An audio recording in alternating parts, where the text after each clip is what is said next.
The Speaker recognizes Representative Townsend.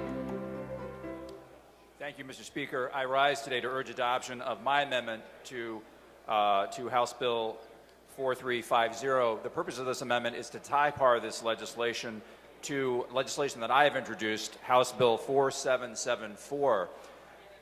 Colleagues, on a day when we are considering legislation that would expand the population of people who are permitted to carry concealed weapons in places like our schools and libraries and places like that, I think it's important that we make sure that people who are carrying these weapons have been subjected to a background check. So what this legislation does...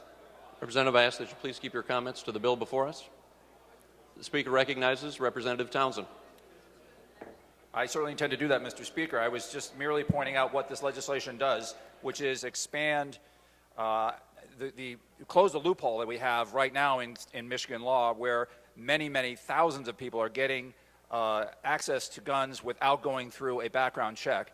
85% of Michigan residents support this policy, and on a day when we're going to expand the number of people who can come into protected places with concealed weapons, we ought to make sure that no one who enters one of those buildings with a concealed weapon has gotten that weapon without going through a background check. This is common sense legislation, and I urge members of all my colleagues here to support this legislation.